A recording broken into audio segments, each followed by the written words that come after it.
Entrando em contato com atendimento ao cliente... Para muitas pessoas é um jeito fácil de arruinar um bom dia.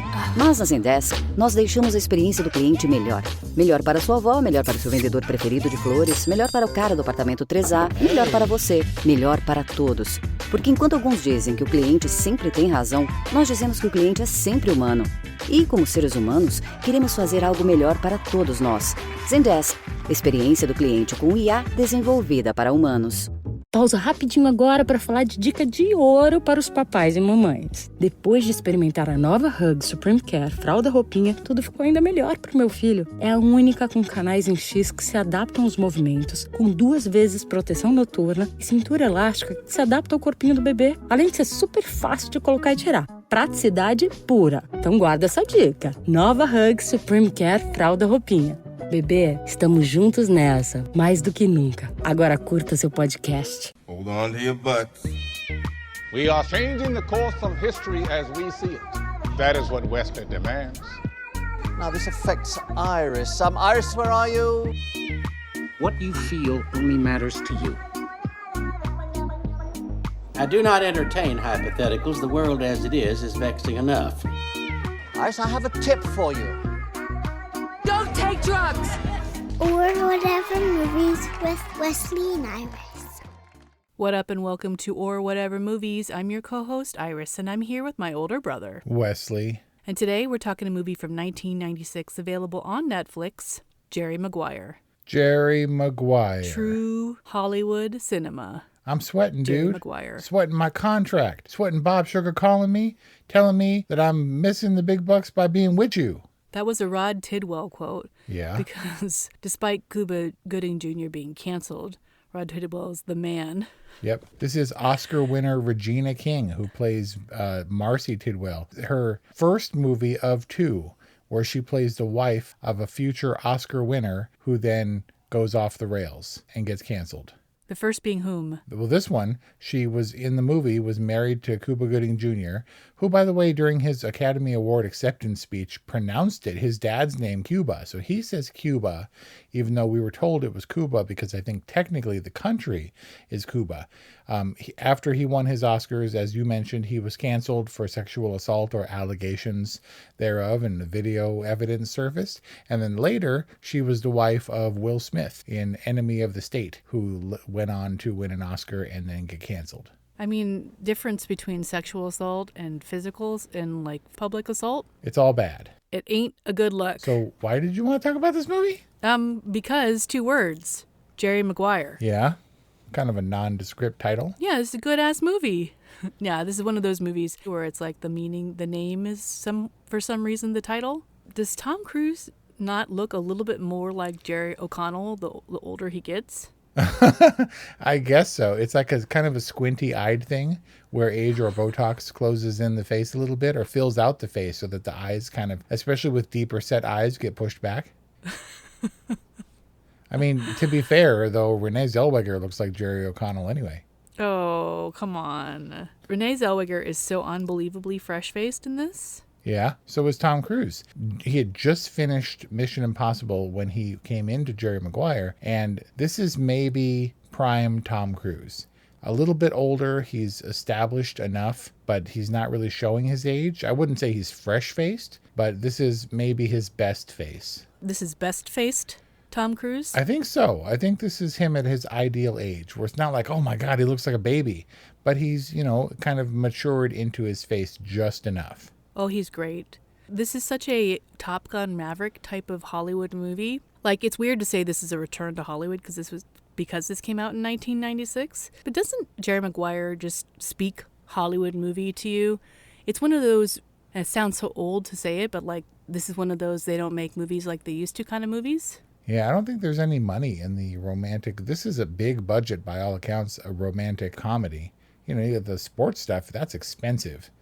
Romantic comedies belong now on streamers. Sure, I could see this being a straight-to-streaming type of movie these days, but it's not a franchise. It's not an adaptation. It's wholly original. It's filmmaker-driven. Despite it being, sportsy, it's character-driven and it's got a conscience. I think the whole point was that it has appeal for everyone.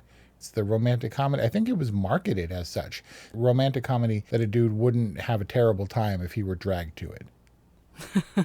Because of the sports angle? Right. So basically there's something in it for everyone. They even have a raunchy sex scene. Yeah, take it easy with raunchy with the bra left on. But Renee Zellweger hadn't been in much. She'd made a few independent films, and she didn't... I don't know that it would have benefited, because Kelly Preston gets way more naked. I know, I'm talking about the Kelly Preston sex scene. Oh, that one. Okay, it's pretty raunchy. Yeah, poor Kelly Preston. Why? What happened to her? She's gone, man. She died at a measly 57 from cancer. John Travolta, mourned her pretty thoroughly, and they had kids, and very sad. But this is arguably her biggest year, like professionally. Definitely the biggest year for Renee Zellweger just her first huge year. Cuba Gooding Jr. blew up from this. Tom Cruise this year, 96, was Jerry Maguire, Oscar nomination, Tom Cruise, and Mission Impossible. That's pretty good. Cuba Gooding Jr. gets an Oscar. Yep. Cameron Crowe had just come off of Singles, which was hugely anticipated and has a legendary soundtrack, but didn't quite do as well, maybe because of the hype as people hoped. He had been writing Jerry Maguire apparently for years. So much so that you know who was actually intended to be Jerry Maguire and then had to pass because he was then too old? Who? Tom Hanks, dude. Tom Hanks? Yep, No originally envisioned by Cameron Crowe to play Jerry Maguire. By the time he finished writing the screenplay, Tom Hanks was 2 Oscars in for Forrest Gump in Philadelphia and was already directing his own movie, and thus unavailable. Which was? That Thing You Do, ! Wow, I cannot picture Tom Hanks. This would have been a totally different movie. Yep. Cuba Gooding Jr., when he took on the role, I'm sorry, I'm just going to call him Cuba, he was brought in to do a read opposite, because Tom Cruise was unavailable. Robin Williams was kind enough to fly down and do a table read. So he thought at first that this was a Robin Williams movie, which is also weird. That's weird. But apparently they had some kind of chemistry that they brought him back. It was written for Damon Wayans, or that was for choice number 1. And Cuba Gooding Jr., I think, was brought in for the table read. Like, hey, read with this kid or whatever. And killed it. Tom Cruise makes Cuba Gooding Jr. look like an athlete, because he's just ever so slightly bigger than Tom Cruise. Still a shrimp for the NFL. Right. But you ever notice that whenever Tidwell slaps Jerry Maguire on the back, that Tom Cruise almost falls forward? Yeah. I mean, that's intentional. He's also Agent Ethan Hunt. Because I'm going to suggest that Tom Cruise, any stunt that Cuba Gooding Jr. did for this role, they all pale in comparison to Tom Cruise's 2 stunts in this movie. Well, he hauls ass through, the stadium tunnel. Yeah, he has to. He's Tom Cruise. Oh, are you talking about when he face plants it in the office? How many times did you watch that face plant? Once, but I noted it specifically. So apparently they didn't tell anybody they were going to do that. He walks through the office and eats it. With his hands go down, but then they go to his side, so his face slides on the carpet. It's really bad. And people gasped audibly because they didn't know what was happening. He like a rock skipped across the surface of the pond. It's so painful to watch. Bounces on the floor. The part that always makes me laugh, and he's like, don't worry, I'm not gonna do what you all think I'm gonna do, which is just flip out, and the briefcase goes in the air. If you watch that scene, and all the people back up, dude, that physicality is so extreme, like Jim Carrey level. There's no way he didn't fall over at the end. They cut just before he loses his balance, because he's his head's all the way back. He's on his tippy toes. It's crazy looking. Remember when the T-1000 gets blown up by the rocket-propelled grenade gun that Sarah Connor has, and he's all misshapen and roar, and all leaning crazy? That's what Tom Cruise looks like in that scene. Like Michael Jackson defying gravity level physicality? Right, I would completely hurt myself if I tried to do what he did in that take. I mean, it's a good piece of physicality, but I really doubt he fell over. I don't know, man. You got to watch that. It's pretty intense. And, all the Tidwell hits, that one hit, the climactic hit, that was 16 different takes with 3 different stunt dudes. all Cuba Gooding Jr. did was woo, and run around and stuff. So that was, that's a pretty dangerous stunt. He definitely lands right on his shoulders. Yeah. I'm going to argue a very solid twist. you're expecting things to go wrong. Oh, you're free agent. If you get hurt, you get nothing. It's not going to happen. I'm strong in mind or whatever. And you kind of don't realize it because the moment is so severe and it takes like $1 million baby level turn. You're like, oh no, sorry, spoiler. But he catches ostensibly the game winning touchdown, or he completes that pass. And you're like, yeah. And people are freaking out, and he's immediately hurt, and it changes so rapidly. That was his moment, and then all of a sudden it's his total undoing. It's horrific and kind of genius. It does take a horrific turn, and we've all seen those moments in sports where like the crowd gets real quiet and you're at home and you're still watching with bated breath. Yeah. So when the manager guy is like, Jerry Maguire, good work, right? And he was the guy who put him on ice. He's like, you've been driving the prices up on me for years, right? And then when he looks at him and he's like, you're going to pay him. And he's like, I know, right? Mea culpa or whatever. I was like, wait, you're going to pay him because he got hit on the head and then got up and started yelling? But it wasn't. It was because he completed that pass. Like Rod said, if someone's coming up the line and they're trying to kill me, I tell myself, get killed, catch the ball. Booyah. Touchdown, I make miracles happen. And then he did that and got killed. And you're like, man. And then to turn it around, to make that a magnificent moment and then a horrific moment and then a magnificent moment again on top of it is what I'm saying is kind of a miraculous feat.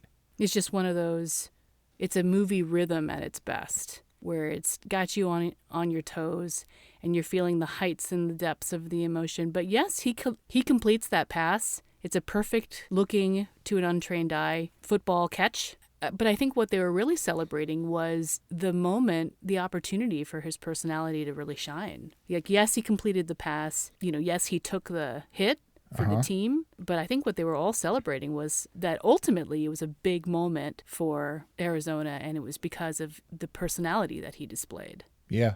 And then afterwards, all he wants is a big hug from his agent. Aww. Yeah. It makes that up at dawn, pride-swallowing siege somehow worth it. You're, of course, quoting Jerry Maguire directly. And then the moment that you don't expect to work, because you don't know that Troy is going to be like, I want to hug my agent. But it works when he's like, why don't we have a relationship like that? And then Jay Moore tries to hug him.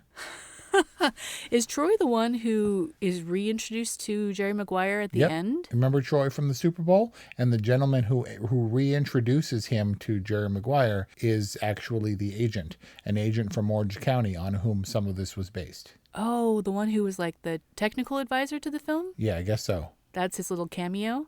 Did you know that the memo was also based on like some historical significance? Yeah, Jeffrey Katzenberg, as he was departing Disney, who went on with Spielberg to join DreamWorks SKG to form that company.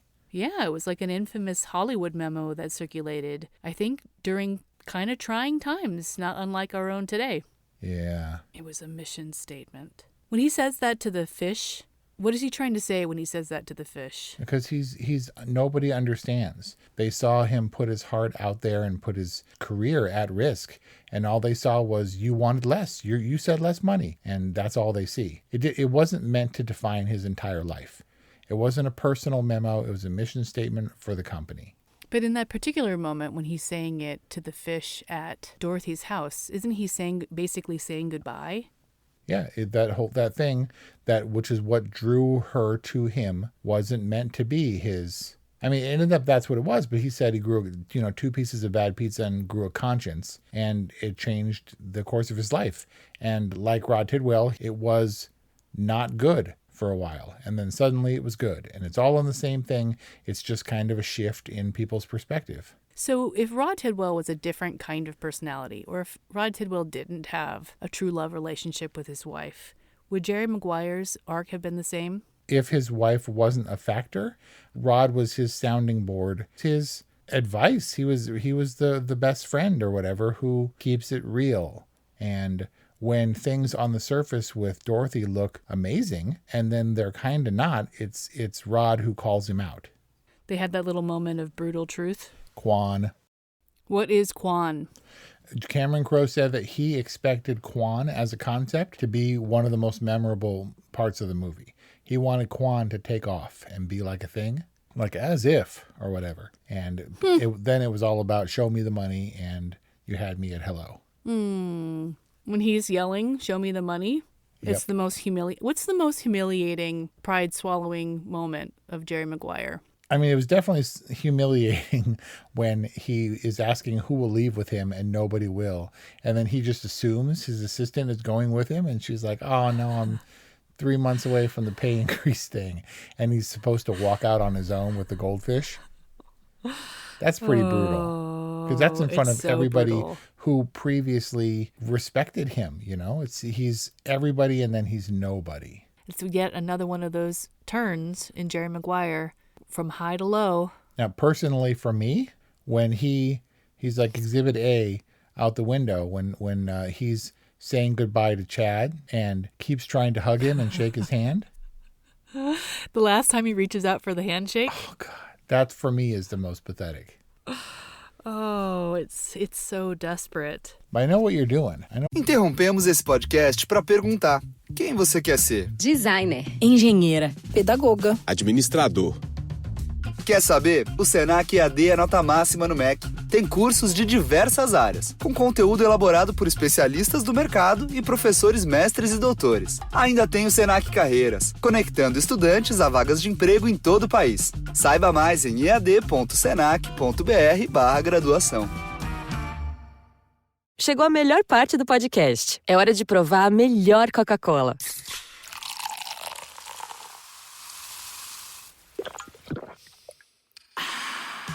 A Coca-Cola sem açúcar. O sabor irresistível da Coca-Cola, sem açúcar e igualmente refrescante. Coca-Cola sem açúcar. A melhor escolha. What you're doing. What's the... You're talking about everything except Tom Cruise specifically for this movie. What do you mean? I think he's great, and I think he's a perfectly serviceable, respectable actor in his own right. And the dude is so committed and knows how to make movies and does not care what happens to him in the process. We've talked before about the artifice and the smile and the emptiness behind the eyes that makes him Tom Cruise. Emptiness behind the eyes or in the pants? Christian Bale, in portraying Patrick Bateman of American Psycho fame, said that he based that character on Tom Cruise on a talk show where he was, I think it was Letterman, where he's talking and laughing and personable, but he's completely dead behind the eyes. He said it creeped him out, and that's the basis for that whole character. And Tom Cruise, like laughing a little bit too loud, a little bit too long, and doing this toothy grin and this movie star facade thing, it's perfectly suited for Jerry Maguire. You know, when he does the fake thing in the party, the bachelor party where he fakes a heart attack and he's like, you, and all that stuff. When he's king of the living room with the sunglasses on and stuff, that facade, that like, hey, it would take all 6 Super Trooper VR warriors to stop your dad, right? Right? You know? He's so, I think because Tom Cruise is a good emotive actor, and you really feel it when he delivers the I miss my wife speech at the end, to see him be like, not confirming anything except this guy is an amazing athlete. The smarminess of it, I think, is so perfectly tailored. I mean, he got an Oscar nomination, and there are very few and far between, but I think that was maybe the closest to the public perception of Tom Cruise. And do you think that he went into this role like winking at us and in the know? I'm not sure. I just think this is maybe the best casting in movie history. I mean, there's so many great performances in this movie and so many career-defining performances. I think this might be the ideally suited role for Tom Cruise. Would it also be safe to say that this was tailor-made for Cruise because it's a Hollywood picture? Like it's a Hollywood feel-good movie and that it's multi-genre? Universal appeal kind of vibe? Yeah, but also the fact that it is romantic, that it is dramatic, and that it is funny, that it somehow plays to his strengths? I mean, I do think so. We talked in our review, this is based off of your Cruise Renaissance, and we previously talked about Eyes Wide Shut. And when I called him kind of a sexless individual for me, like he just didn't ooze any sex appeal. It's all about the charisma, you said. But he had 2 different sex scenes with 2 different ladies in this movie. This is maybe the closest Tom Cruise comes to being sexy, and I don't think he ever. Well, we do see his butt crack in this one for a brief second too. We do? Where? When? When he hops up off the bed and and steps on the guitar alarm clock or whatever it is. He like pulls his underwear up. When they're already in the kitchen making breakfast and Dorothy's like, I love him. I think the strength of the Jerry Maguire character is that, yes, Tom Cruise is he's a superstar and is perfectly suited to play the smarmy, besuited agent who will, stop at nothing for the Quan for his clients. But he's also sensitive and obviously bad at romance and relationships and full of faults beneath that crispy, shiny exterior. You know what I came to realize in this viewing of Jerry Maguire? Jerry Maguire is the dumbest person in the movie. He's dumber than Ray. The human head weighs 8 pounds. He's like the adult version of Ray. Pray tell. He is so lucky in what happens to him. He doesn't orchestrate the change in Rod Tidwell. I hope he makes that catch. Yay, he did it. Oh, no, he's hurt. No, he's not hurt. Yay. All the great things that happen aren't because of Jerry Maguire's influence. He's adrift and dumb, and the best decision that he makes, because Dorothy makes the decision to leave with him. Everything else happens kind of in spite of him. The only thing he has real control over in this movie is that he's actually the one who breaks up with Avery, who then puts him on his ass and scars him with the ring that he bought for her. But that's really the only change he directly affects. I'm thinking. Jerry is 100% the problem. I mean, I guess if you consider that his memo made no impact at all. Yep, he lost Cush. He lost his job. He couldn't get the contract for Rod. Screwed up his marriage. Created a bad marriage and then screwed it up. The only thing he did was to come home and blindly stumble in and try to make a grand speech because he said he was good at this. He was the king of the living room. And he didn't even have to say anything. He had her at hello, and all he had to do was show up. Stumble through the door all red-faced and be like, I'm back. And she's like, yay. Well, he does pull Tidwell from the commercial. Yeah, which leads to a fight. But he's doing the right thing for his client, just to poke one hole in your argument. And also, would you say that him proposing to Dorothy was a mistake? Well, she viewed it as a mistake, and I did this because I was a hypothetical. But she's smart in the sense that she knows what it is, or at least she did after the fact. Like she knew that the proposal wasn't real. Here's the thing. The earnestness of Dorothy Boyd is that she doesn't have a different side. There are no two parts of her to reconcile. There's no professional image, anything like that. There's no like, I will maim for you, I will kill for you, rape, pillage, and steal for you to get the deal, and I will not sleep until that's done. She didn't have that. She was willing to risk the crappy job that she had in the first place for the promise of not a better job in any way, but to support the ideals that this dude put forward, who just happened to be good looking with sunglasses and a V-neck undershirt. I'm not saying that Dorothy Boyd isn't flawed in her choice of dudes. I'm saying that maybe the Tom Cruise attraction is irresistible or whatever. And man, does Bonnie Hunt steal those scenes when she's like, and he better not be good looking. And then he shows up on the doorstep and you're like, uh-oh, here's trouble. I mean, I know that she's a comedian and stuff, but her timing is just so impeccable. Yeah, but she got her dream later when Tom Hanks ended up playing her husband anyway.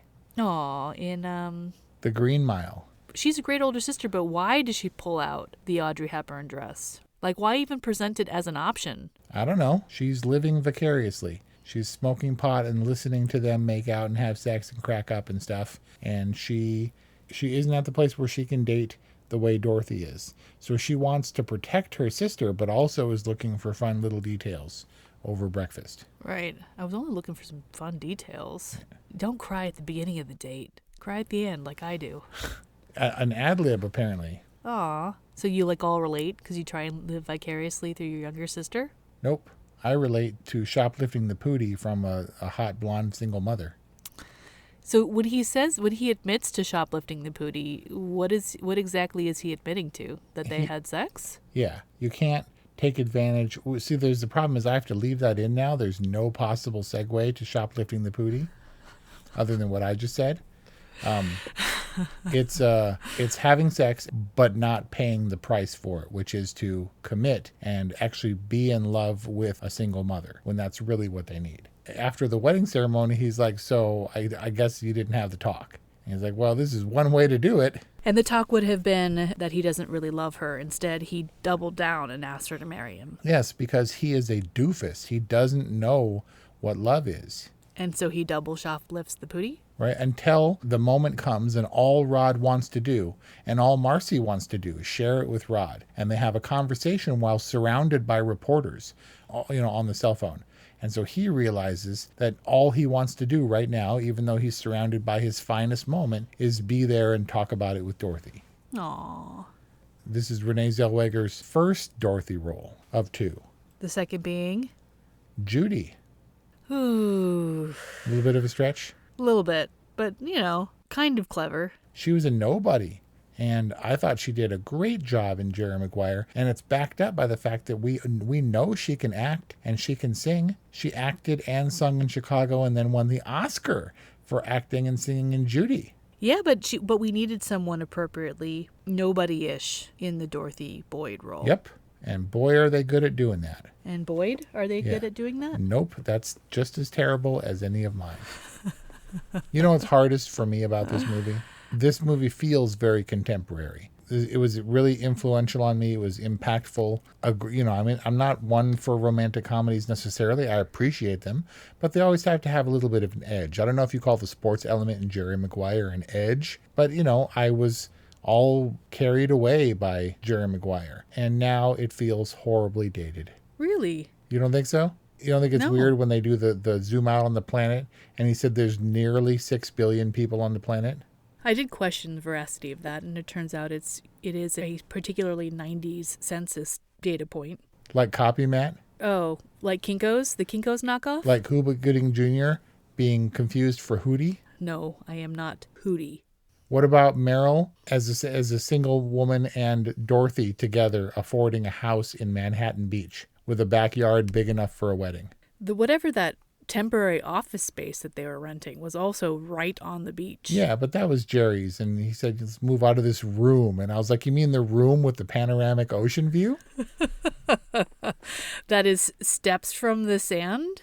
Right? This is like Coen Brothers level quirk and charm that Cameron Crowe is putting in there that is totally over the top, but perfectly in tone with the film. Because this is a Hollywood film, and them walking into the sunset at the park holding hands, and Ray and Dorothy living out their dream, and Jerry Maguire living out the dream he didn't even know he had. That's Hollywood, dude. It's supposed to be fantastical. Yeah, I will concede that Jerry Maguire is Cameron Crowe's finest film. And that's not to say anything of other films which I greatly admire. I like Vanilla Sky very much. Almost Famous? Are you kidding me? Say Anything. He wrote Fast Times at Ridgemont High. The dude has something to say, not in We Bought a Zoo, but you know what I'm saying. Yeah, I know what you're saying. This is a rated R film. It's not like it's pandering to the widest audience possible. So here's the question, the final question. Cuba Gooding Jr. assaulted some lady in a bar. That's bad. And his Oscar is tarnished now for all time. Renee Zellweger is a legendary actress in her own right, a nobody when she starred in Jerry Maguire. Tom Cruise is Tom Cruise. Where the heck is Cameron Crowe? You mean, what is he doing?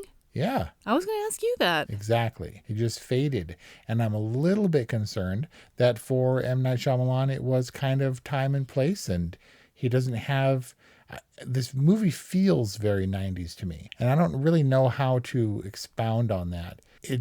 Cameron Crowe feels like a 90s style level filmmaker, and I think his last great work was not long after that. Vanilla Sky was 2000, Almost Famous just before that. It's like he petered out, and I don't understand. He's in his mid-60s. It's not like he's that old. Why isn't he consistently churning out the kind of work that made people take 1 or 2 or 3 looks at him and be like, whoa, Tom Cruise saw a movie that he did and immediately sought him out to work with him? Well, it looks like he's been doing a little bit of TV. Oh, that's where writer, director, producers go to die. TV. Sorry, it's really hard for me to get on the TV bandwagon. Ooh, well, the death knell may have been PJ 20. Shut up. Because that really makes him an old man. You know what? He's probably tucked away in some corner of some Hollywood Hills home, noodling on that next great film. I hope so. because there's a lot of promise there. And he was the Almost Famous kid. His anybody can write their own story or whatever and feel close to it and get the nuance right and to recognize it for the story it is. But Jerry Maguire is not a part of his life. He said it was stitched together from all kinds of pieces. This agent and also a guy that he was writing about that he followed around for a while, a sports star who gave him the show me the money line. And other stuff happened fortuitously, just like someone else was convinced they were going to get the role. And then they were like, oh, we got to read one more person for the Dorothy role. And then in walks this Texas girl that nobody knew named Renee Zellweger. And I think, like Jerry, lucky stuff just happens to Cameron Crowe.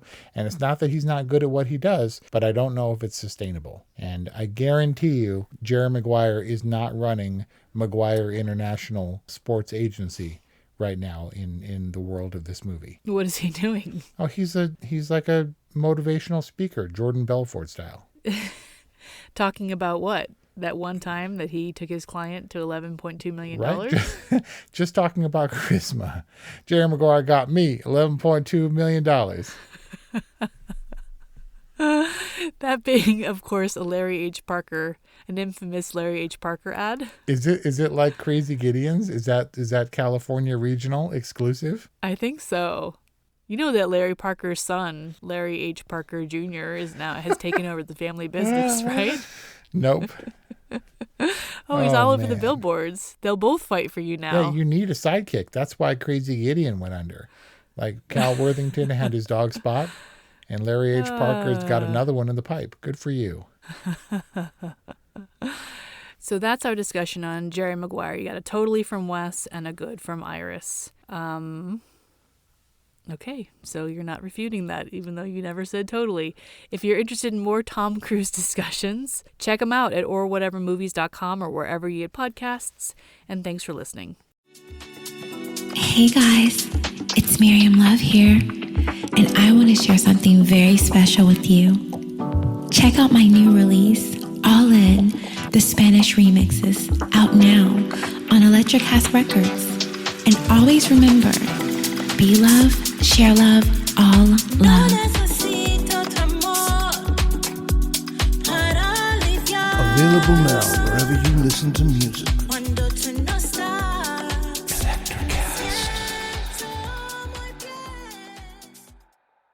Welcome to Ringside with Ray and Prince. My name is Ray Leonard Jr. No, that's just my dad. My name is Prince Daniels Jr. Daniels again with a big home touchdown. On this show, we come to humanize athletes, entertainers, business executives. We're going to see what makes them tick. Tuesdays, 10 a.m. Pacific time on Spotify, Apple, Amazon, and wherever you get your podcasts. We'll see you there. Peace and power. Electric Acid. Electric Acid.